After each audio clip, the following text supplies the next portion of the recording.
Okay, everybody, welcome back. Hey, this is the Legacymakers podcast, and Megan and I are here today. We've got a few things we want to share with you. We've got some thoughts on just what it means to be married and how to encourage each other and kind of navigate some of the communication dynamics. Yeah, it's going to be good. I'm super stoked. How about you, Meg? You stoked? Stoked. Yeah. Always. I knew it. You're always stoked. You're high on life, baby. Love it. Yeah. Well, if you haven't read or seen it come out, we just released the latest Family Field Guide, or Family Field e-Guide, as I should say. You can check it out. But we've got a cool little topic. Actually, the whole thing's, the theme of the entire thing is Exhort. How do people check it out? They can, so if you want to learn about it, you want to download it, you can download the Family Field Guide. You can go to, you can get it in your email. It comes every month. New theme, new articles, new recipes. It's just a great little resource that actually we have an amazing content team that writes and creates and designs these for you guys. And all you got to do is, I think you can get it on our Instagram, which is We Are Legacymakers. And click the link there in the bio, as they say. Wait, I thought our Instagram was Legacy Maker Families. I changed it. Oh, okay. I'm out of touch. We're in the middle of rebranding. So I just jumped the gun on that one. Gotcha. We Are Legacymakers is the new Instagram handle for Legacymakers. And click the link in the bio, as they say, and it'll come up where you can just subscribe right there. And you'll get it. You'll get it in your inbox. Come every month. This month actually features a really good recipe. I'm really excited to try it. Gyro meatloaf, right? Or no? Well, meatloaf makes it sound Sorry, gross. not meatloaf. It's a gyro loaf. Like, gyro loaf. When you get gyro, it's on a spit, but most people don't have spits that they can shave off. So you just make it into a loaf. What's a spit? Slice it real thin. A spit, those things where they spin around and then people shave it off. Oh, yeah. That's a spit. Like it's standing up and the meat's spinning. Oh, yeah. Oh, yeah, so, that's right. Right. The average family doesn't own one of those. So got to make it into a little loaf and then you can slice it really thin. Yeah. Really good. If you have one of those, man, good job. Yeah. But this is the easy way. Okay, so what was this Family Field Guide about, Ben? Yeah, so the title of the Family Field Guide, the theme for the month is Exhort, which is a funny word. It sounds funny. It reminds me of an elephant. What does it mean to exhort? Well, yeah, as we were developing this month's content, we thought it would be cool to do a podcast about just like a short little snippet in there is about 5 tips on how to exhort your spouse. Yeah. And so we thought that'd make a good conversation today. But what does exhort mean? Yeah. What does it mean to exhort? Well, I think it means to call out and call up, like to call out and call challenge, challenge someone to be better, to be more of who God made them to be from a Christian lens. But yeah, like when in the Bible it talks about exhortation, right? Mm-hmm. Is that a spiritual gift? It is. I feel like I saw. Yeah. Yeah. Yeah. What do you think the spiritual gift of exhortation is? I would describe that as like it's speaking truth in a way that is spirit-led and helps people become better. It's like calling people out. I feel like I've heard it talked about being like reminding people who they are in Christ or speaking to their true identity. When you exhort someone, you're almost calling them back to like who they are in Christ and who they really are. Mm-hmm. And kind of reminding them of that, right? Yeah. Yeah. So for an example. Well, how does it differ from encouragement? Yeah. So I think, again, in my mind, I don't know why the word accountability keeps coming to my mind. Because you're like, I don't know, for some reason, I'm thinking of like exhorting someone. When you exhortation, the act of exhortation is, I don't know why I'm thinking of accountability, but what did you say? What was your question? How does it differ from encouragement? I mean, maybe one reason you're thinking of accountability, I think something that comes to mind for me is it's like encouragement where you're building them up, but you're also calling out something or like bringing to light something. So in that way, you're holding them accountable to the truth or to who. I mean, you said identity, so identity would be the truth about who you are. I don't think it's always about who. Obviously, if it's exhortation with your spouse, sometimes you can call. Yeah, I think I've seen people with the gift of exhortation that are just pointing out truth. It's not always pointed at a person. Yeah, I just feel like there's a mix of both encouragement within it, and truth, but then also this is what you should like. You should act like this. This is who you are. You need to act like who you are. In my mind. Yeah. Like I see it as, let's say I have a buddy and they do something, and maybe there's like a piece of feedback I give, and so maybe maybe this is the definition of exhortation, but the way that I would give that feedback is I would first say who they are, how I see them. I would remind them of like their true, like who they are and their true identity. And then I would say, when you acted like this, it was not like you were not acting in alignment with who you were. And so I want to remind you, like, this is who you are. This is how like the person that you are acts. Does that feel like exhortation? Yeah. Nice. Yeah. So why do you think exhortation's an important part of marriage? It is an important part of marriage, I think, because marriage is like the picture of the gospel and the church. And in marriage, we get to call each other to more of how God sees us. It's like such a close, intimate relationship.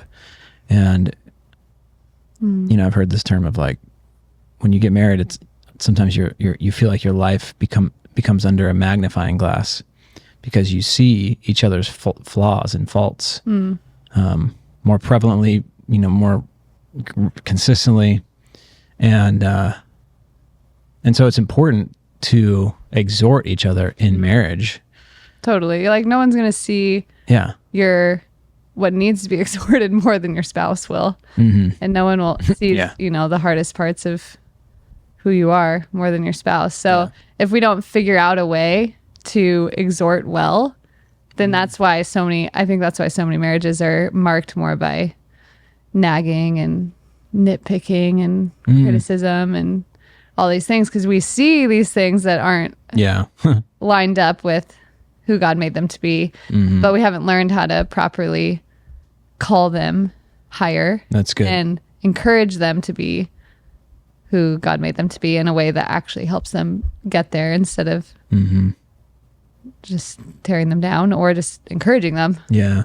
Before we get into the how to exhort them in the good way, what do you feel like leads us to kind of let things fester and then like to not call out each other? Yeah, to not call it, or like to allow like the way that we speak to our spouse to be more hurtful and like damning, and you know, like why is exhorting so hard? Yeah, that's a good question.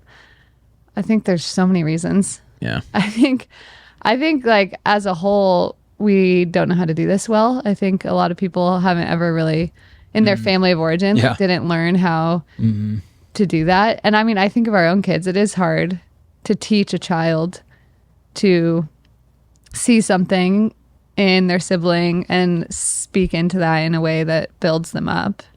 Yeah. Instead of just getting mad at them. And so I think we haven't really learned those skills. Yeah. And so then we bring that into our marriage. And so right away, you know, we're reacting to things, and we start off negatively, and then it creates this buildup of hurt that makes it even harder, I think. I think there's also like an assumption where if you say something one time, then you assume that it's done and everything should be fine now. Or like your spouse should be corrected and they're going to be fine. They're never going to do it again. But that's not true. Yeah, that's a good point. You know, it's our spouses. We're not perfect. And back to your thought about in our childhood, like we never learned how to do this properly. And as a kid, obviously we had to be told over and over and over again how to do things correctly and how to do things right. And I think that's just human nature, Yeah. It's like there has to be a little bit of like grace,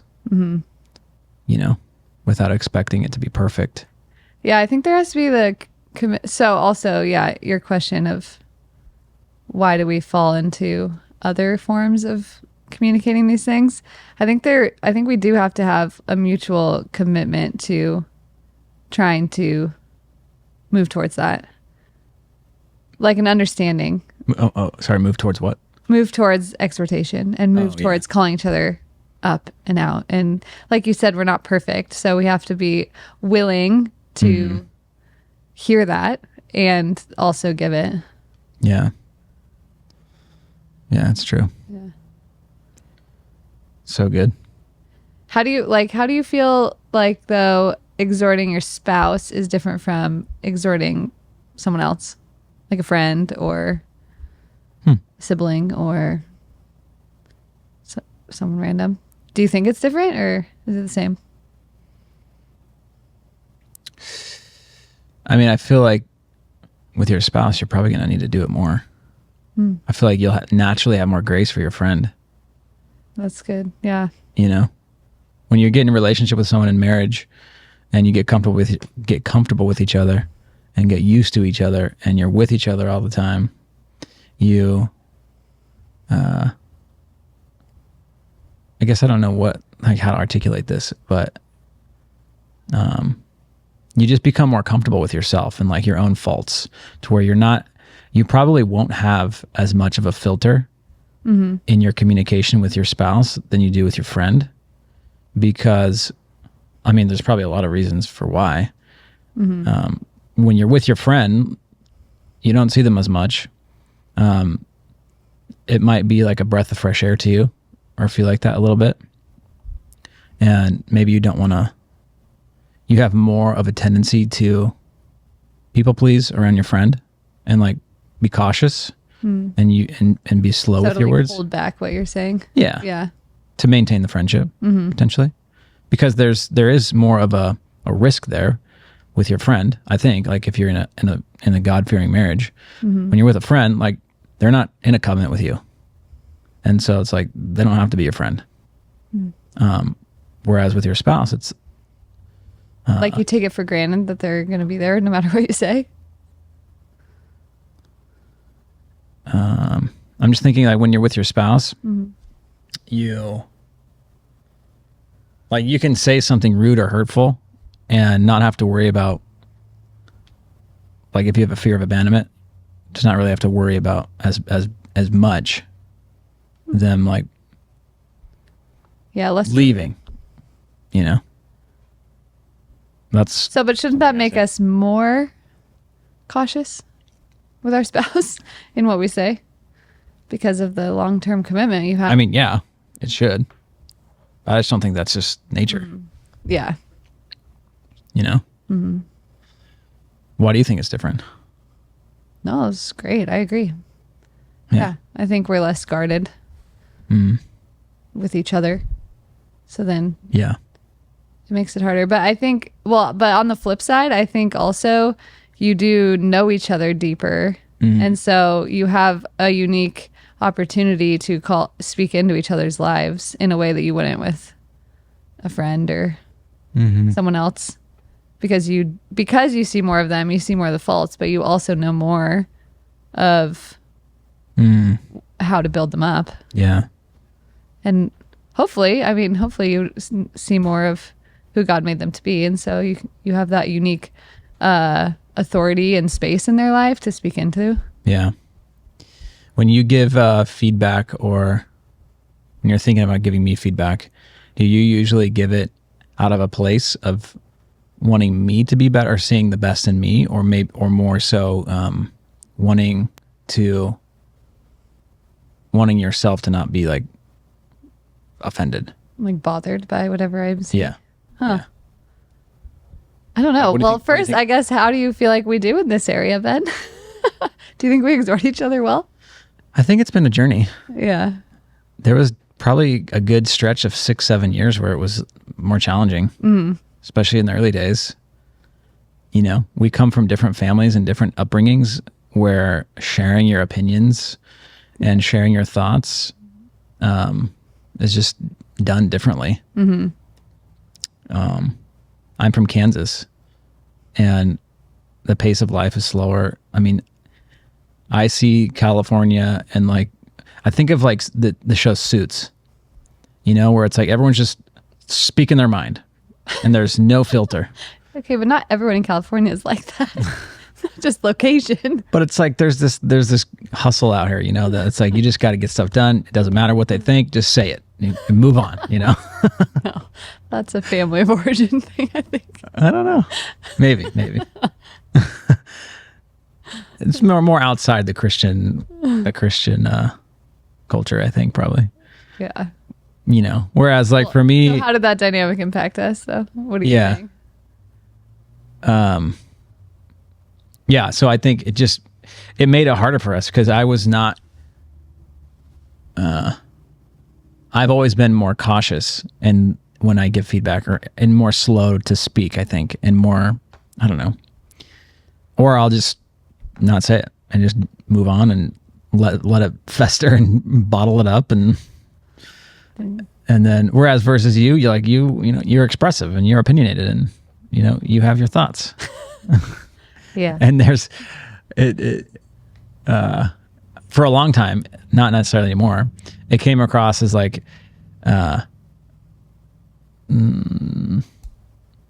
like you weren't really considering how I would receive it.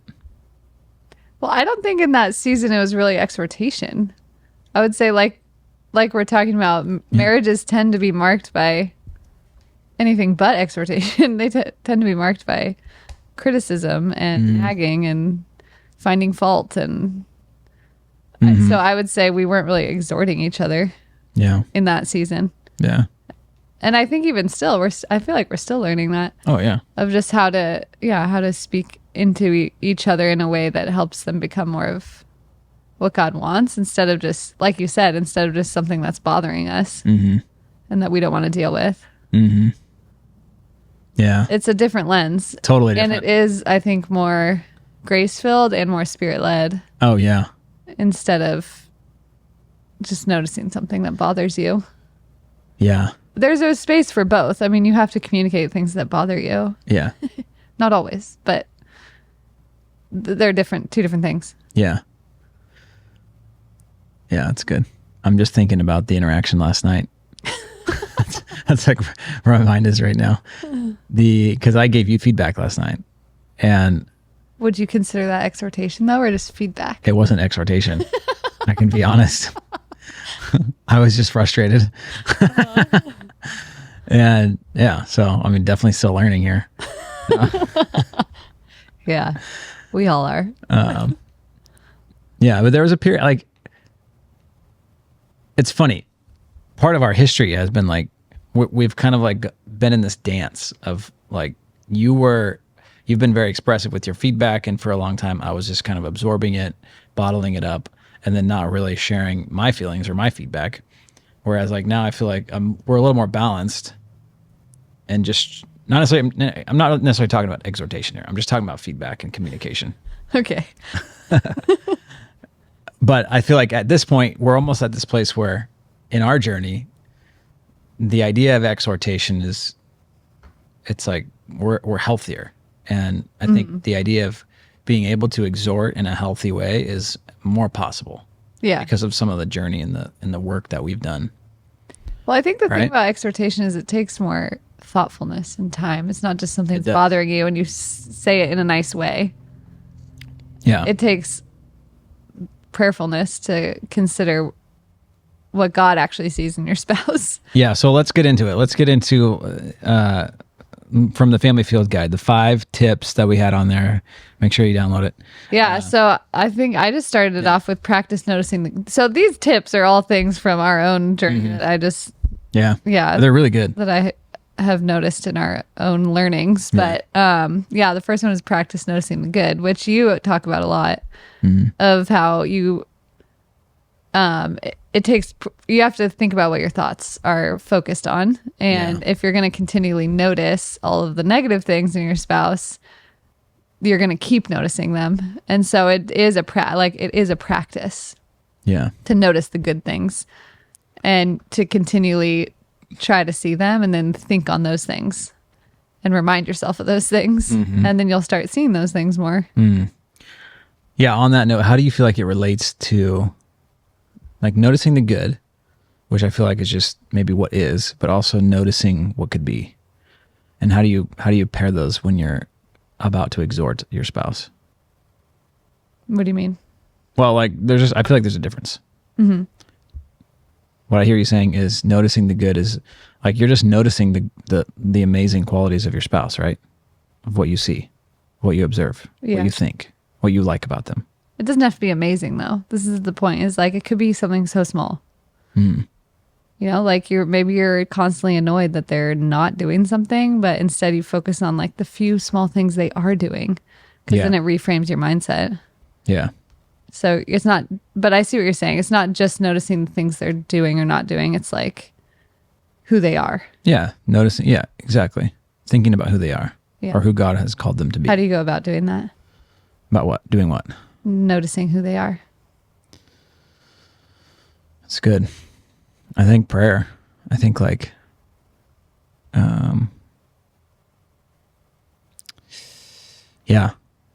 asking God, what do you see?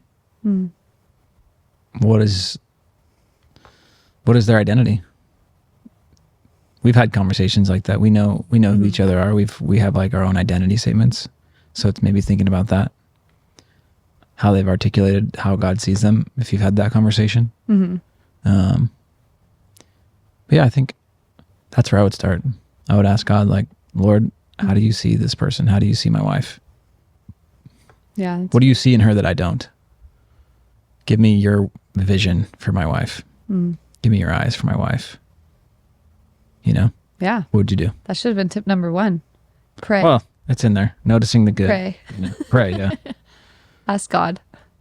Tip 0. Tip 0. Pray. Anything else you do? No, I that's what I've done too. Oh, nice.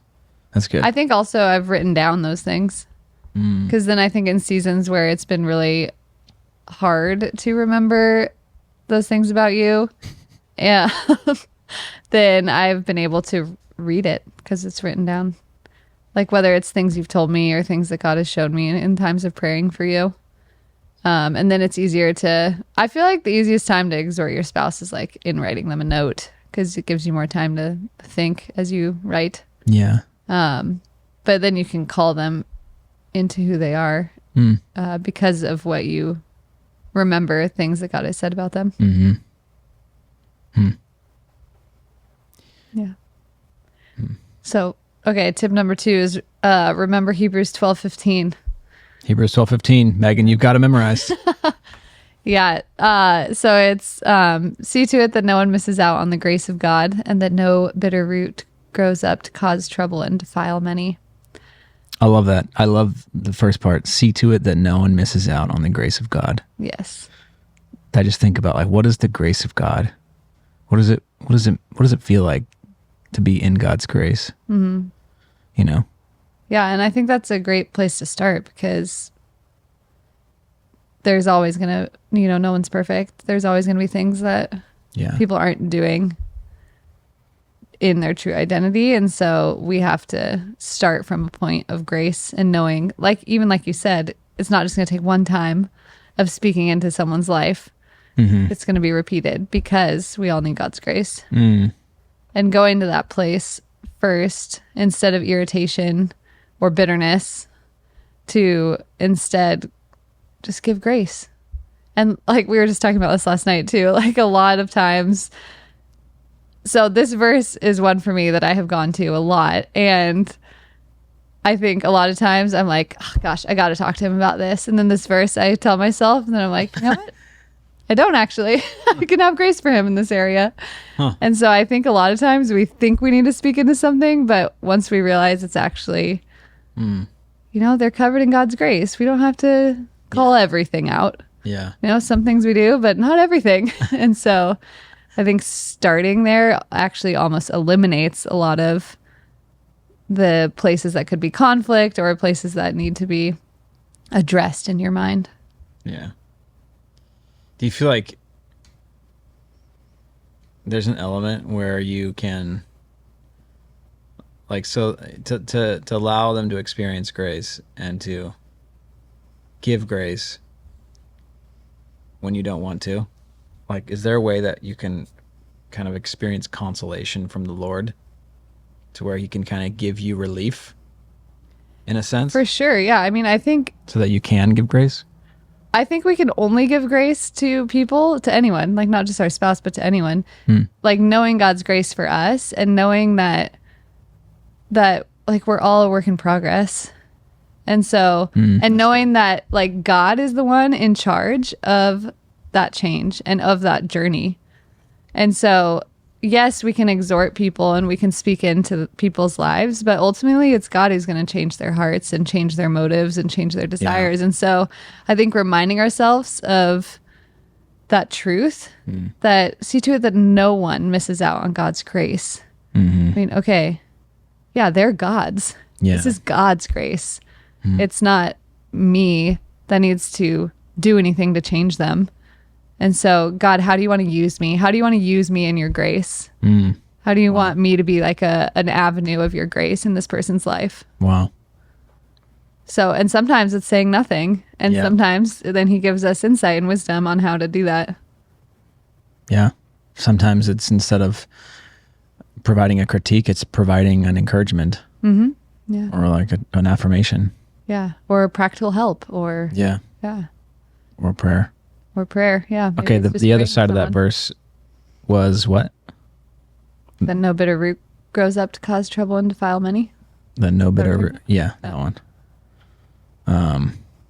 Yeah. What element of that is up to us? Like what, not element. What amount of that is up to us? Let no bitter root. Like that feels like it's up to me. Like, Yeah, I think it is. yeah, not, It's like choosing forgiveness instead of bitterness. yeah. Chops that root right off. If we choose forgiveness, then it doesn't grow. So good. Yeah. I like this third one here.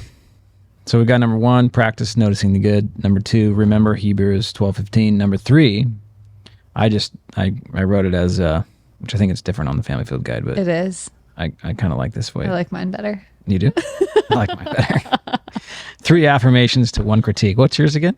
It was just encourage, then correct. Yeah, so basically the same thing. Yeah.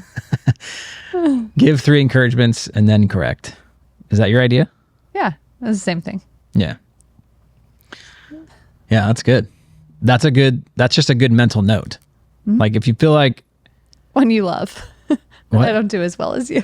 I don't really keep track though, but it is. I think. Okay, I will say though, when you do give feedback, a lot of times you're like saying all these nice things when clearly you're wanting to tell me something that is bothering you. Just get to the point, Ben. I don't like this one as much. That's funny. You don't like it for when you're receiving feedback, Yes. and you don't like it for giving feedback. It's true. I just like to get to the point. It feels like fake and fluffy when it's in the I feel like in general it's more like have an attitude of encouragement before you're going to critique, not like in the moment. I see it more. So, yes, I think it could be both. So I'm seeing it as that in the moment. Maybe like You do see it. the what do they call it? The cookie sandwich. The encouragement sandwich. Encouragement and then critique and then encouragement. That kind of thing. Yeah. I see it as instance based, where if there's something that is festering you, or that's something that you're feeling like you need to communicate to your spouse about, you want to give them feedback, whatever. You need to exhort them. That's one instance. And so in that instance, you give an encouragement or grace. And then another one comes up. Another time. Okay. Grace or encouragement. And then another one comes up. Grace or encouragement. And then the fourth instance, it's like, okay, let's talk about it. I don't know. I don't agree. I don't agree, Ben. Why? Well, because sometimes it happens once and you need to talk about it. But I think the reality is you have this bank of stored up, communication. And so time to make a withdrawal. If you have encouraged along the way, then it's a lot easier to receive a correction. If you've just been that's what I'm saying. Criticizing a bunch, then they're going to view everything as an attack. Yeah, that's what I'm saying. Yeah. I think that's great. But it could be different issues. Yeah, I know. Okay. So we're agreeing. But think about it in terms of like, okay, and I feel like this is actually good because it's like, if your spouse, if like the thing that your spouse is hearing, and it's thinking about it like in terms of like how it's being perceived, right? Mm-hmm. Could be different subjects. It could be different issues. But if like your spouse is hearing from you most often a critique, like, oh, how come you didn't do this? Yeah. Or like, oh, can you not do that? And it's like the repetition is like always something that they're not doing. Mm-hmm. That's where it becomes an issue. And it's like, you gotta, I think you should flip it. Yeah, yeah. Like think about how you're coming off. It's like, okay, how many critiques have I given here over the past week? Yeah, yeah. Like, let him not be outweighed. every time he comes home, it's like, I gotta dump something on him. Yeah. And said, do 3 encouragements and then do a dump. Okay, I get what you're saying. I think initially I thought you were just ignoring it 3 times until you can't ignore it anymore and you say something. No. Okay, yeah, I agree then. Yeah, it's just being mindful about the quantity. Yeah, it's good. I need to do that. Indeed. You just told me that last night. Yep. We're on number 3 here, guys. Number 4. That's what we've been saying the whole time. Number 4. Oh, we have? Or just critiques and feedback should point. No. Exhortation. Exhortation should point to their true identity. Exhortation. Yeah. Sorry. Exhortation should point to their true identity. Yeah. How does that look? So like 1 through 3 is like prep, right? It's prep to the point of exhortation. And then number 4 is remembering that the point of exhortation is to point them to their true identity. Yeah. Which, thinking of that concept, it always makes me think of that, that quote from The Meaning of Marriage that we love by Tim Keller? Yeah. About how he paints the picture of the bride and groom on their wedding day and how it parallels like whenever we meet God and seeing your spouse come in full glory before the Lord thinking, I always knew you would look this way. You're like, I always knew this was who you were. That's and he says that's the purpose of marriage is helping them come to that point before the Lord where they're in their full glory. Man. And that's like the exhortation is a tool for that purpose. Yeah. So good. So good. Love that. Yeah. Number 5 is let grace fill your heart and then your words. And remember that nobody is perfect, not even yourself. It's good. So just to repeat them again. Number 1, practice noticing the good. Number 2 is remember Hebrews 12:15. Number 3 is do 3 affirmations to 1 critique. Number 4 is exhortation and feedback should point to their true identity. And number 5 is let grace fill your heart and then your words. Nobody is perfect, not even yourself. So good. Good stuff, Meg. Well done. Yeah, so get the family field guide, guys. But that's all we got today. We'll see you next time.